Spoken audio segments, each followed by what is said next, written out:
தன்னுடைய மந்தையாக கருதணும், ஒய்ஃபு கணவனை நன்னா கருதணும். அந்த நட்பு வந்து விட்டாலே அந்த குடும்பம் நல்ல குடும்பம். வரல, அதுதான் பிரச்சனை. நான் அப்ராட்லலாம் பார்த்துக்கிறேன். அங்கே நிறைய பேர் சொல்கிறாங்க இந்தியாவில் அமெரிக்காவில் விவாகரத்து அதிகமாகிறது, அங்கே குடும்பம் சிதைந்து விட்டது. அதெல்லாம் சும்மா. இங்கே ஆறுதே இல்லையா? பெரிய கியூ நிற்குதுங்க ஹைகோர்ட்டில். தசராக்கு மெயின் கோர்ட்டே லீவு, இந்த கோர்ட்டு ஒர்க்கிங். ஏன்னா கும்பல் ஜாஸ்தி ஆயிடுச்சு விவாகரத்து கோர்ட்டு.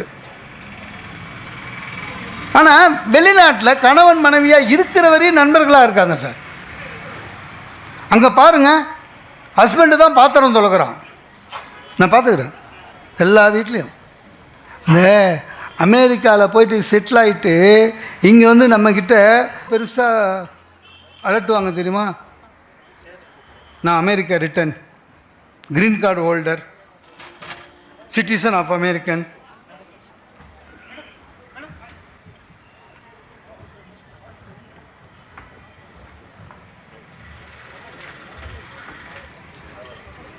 சிட்டிசன் ஆஃப் யூஎஸ்ஏ எல்லாம் சொல்லுவான்ல.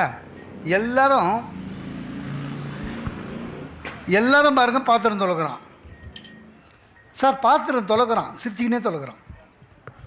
தொலைக்கினே ஒய்ஃபு கிட்ட கேட்குறான், டார்லிங் எனி அதர் வெசல். அது 2 குண்டா எடுத்து போடுது, அதையும் சேர்த்து தொலைக்கிறான் சார். தொலைக்கி முடிச்சோன்னா அந்த அம்மா thank you darling, I love you. நட்பு. ஆஃபீஸ் ரூமில் அவனுக்கு அந்த அம்மா ஹெல்ப் பண்ணுது. அவன் சொல்கிறான் அந்த அம்மா கிட்ட, thank you darling, I love you. நண்பர்கள், கணவன் மனைவி தான் நண்பர்களாக இருக்கணும் சார். ஒரு நல்ல விஷயத்தை ஒரு நாட்டில் பார்த்துட்டு அதை இம்ப்ளிமெண்ட் பண்ணலான்னு என் வீட்டுக்கு வந்தேன். என் ஒய்ஃப் கிட்ட காஃபி கேட்டேன். அடுத்த நாள் காஃபி கொடுத்தாங்க. வாங்கிட்டு தேங்க்யூ டார்லிங், ஐ லவ் யூன்னு சோஃபாவில் உட்காந்து ஒவ்வொன்றும் அழுகுறா. ஏன்னா கல்யாணம் 20 வருஷம் ஆகுது சார், இது மாதிரி சொன்னதே இல்லை நான். அவன் ஏன் அழுகுறான்னா, லவ் யூ சொன்னதை நம்பலை, அது வேறு விஷயம். அவன் ஏன் அழுகுறான்னா, நான் யாருக்கோ சொல்ல வேண்டியதை இவகிட்ட சொல்லி ட்ரையல் பார்க்குறேன்னு நினச்சினுக்கிறான். கணவன் மனைவி ஒத்துமையாக இருக்கணும்னு மட்டும் இல்லை, எந்த இடத்திலும் கணவன் மனைவியையோ மனைவி கணவனையோ விட்டு கொடுக்காமல் இருக்கணும். ஒன்று கேட்குறாங்களா சார், எதுக்கும் வீட்டில் ஒரு வார்த்தை கேட்டு சொல்கிறேன், எங்கள் ஹஸ்பண்டுக்கிட்ட ஒரு வார்த்தை கேட்டு சொல்கிறேன். அதுதான் உண்மை சார். ஆதிசங்கரர் கதை தெரியுமா? ஆதிசங்கருடைய அப்பா சிவகுரு பிள்ளை, அம்மா ஆரியம்மாள். அவங்களுக்கு குழந்தை இல்லை, 2 பேருமே தூங்குறாங்க. சரியா? ஆரியம்மாள் கனவுல சிவனே வந்து சொல்கிறாரு, உனக்கு ஒரு குழந்தை உண்டு, ஆனால் உனக்கு எப்படிப்பட்ட குழந்தை வேணும்? அறிவார்ந்த பிள்ளை, ஆனால் சின்ன வயசுலேயே செத்து போயிடுவான். இல்லை மக்கு பையன் நீண்ட நாள் இருப்பான், எப்படி ஒரு பையன் வேணும்னு. அப்போ ஆரியம்மா சொல்கிறாங்க, நான் இதை முடிவு பண்ண முடியாது. எது கனவுலையே நான் இதை தனியாக முடிவு பண்ண முடியாது, என் கணவரை கேட்டு தான் சொல்லணுன்றார். யாருக்கு? சிவனுக்கு. சொல்லி முடிச்சுட்டு அந்த அம்மா கண் விழிச்சு ஏந்து பார்த்தா சிவகுரு பிள்ளை மூச்சுனுங்கிறேன் பக்கத்தில். என்னங்க என்ன? இல்லை எனக்கு ஒரு கனவு வந்தது. என்ன கனவு? சிவன் என் கனவில் வந்தார். என்ன கேட்டார்? எதை தான் கேட்டார்.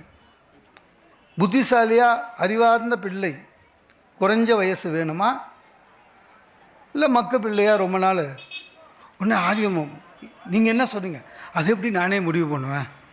நான் சிவங்கிட்டே சொல்லிட்டேன், நான் தனியாக முடிவு பண்ண முடியாது, என் மனைவி கிட்ட கலந்து பேசி சொல்கிறேன்னு. சார், ஆண்டவனே வந்தாலும் சரி, மனைவியுடனும் கணவன் மனைவியுடன், மனைவி கணவனுடன் ஆலோசித்து சொல்லுகிறார் என்று சொல்லி 2 பேரும் ஒரு முடிவுக்கு வந்தாங்க. என்னன்னா, நமக்கு என்ன, ஆண்டவன் எப்படி கொடுத்தாலும் நாம் ஏற்றுக்கொள்ள தயாராக இருக்கணும்னு. அதுதான் அந்த மாதிரி இருக்கணும். நல்ல ஒரு குடும்பம் அமையணும். ஒன்றுங்க, என்ன, ஒவ்வொருத்தருக்கும் ஒவ்வொரு டிபார்ட்மெண்ட் இருக்குது, அவங்க அதில் பெஸ்ட்டு, அதில் நம்ம உள்ளே போகக்கூடாது. இல்லை இப்போ புடவை எடுக்கிறது உண்மையிலே சொல்கிற லேடிஸ் பெஸ்ட்டு. நமக்கு விவரம் தெரியாது, கூட போனோம்னா பணம் கொடுத்துட்டு வெளில வந்துடணும் மரியாதையாக. சில பேர் அதில் போய் கலர்லாம் பார்ப்பான், உனக்கு தெரியாது. ஏன்னா அவங்களுடைய பாணியே தனி சார்.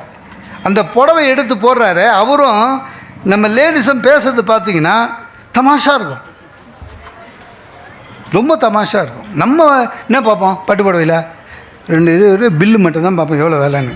அவங்க அப்படி இல்லை, கலர் கலராக பார்ப்பாங்க. அன்றைக்கி நான் நின்றுனுக்கிறேன், அந்த விற்கிறவர் சொல்கிறாரு, என் ஒய்ஃப் ஒரு 20 புடவை பார்த்துச்சு. விற்கிறவர் சொல்கிறாரு, மேடம் உங்களுக்கு வேணால் ராமர் ப்ளூ எடுத்து போட்டுமானார். என் ஒய்ஃப் காட்டுங்க அப்படின்ச்சு. நம்ம இலக்கியம் படிச்சிருக்கோமா, ராமர் ஏது ப்ளூன்னு? ஆக்சுவலாக ராமர் கருப்பு, ராமர் கருப்பு, கிருஷ்ணர் கருப்பு, திரௌபதி கருப்பு, இவன் என்ன ப்ளூன்றான். இந்த என்டி ராமாராவுக்கு ராமர் வேஷம் போட்டு ப்ளூ அடிச்சிங்க, எல்லாருமே ப்ளூ, ராமர்னால் ப்ளூ நினச்சின்னுக்குறோம், ராமர் பிளாக்கு. எனக்கு இந்த படித்த திமிரில் என்ன பண்ணிட்டேன், அந்த புடவை எடுத்து போகிறேன், இந்த ராமர் எங்கே ப்ளூவாக இருந்தாருன்னு. ஏன் சார், யோ ஏன் சொல்லிக்கிறதா, ராமர் பிளாக்கு.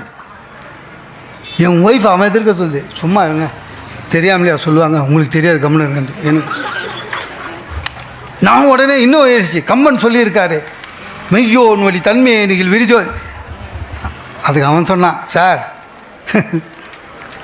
ஏன் நான் சம்பளம் கம்பர்கிட்ட வாங்கலை, ஓனர்கிட்ட வாங்குகிறேன், ஓனர் இதுதான் ப்ளூ ராமர் ப்ளூன்னாரு, அதான் ராமர்.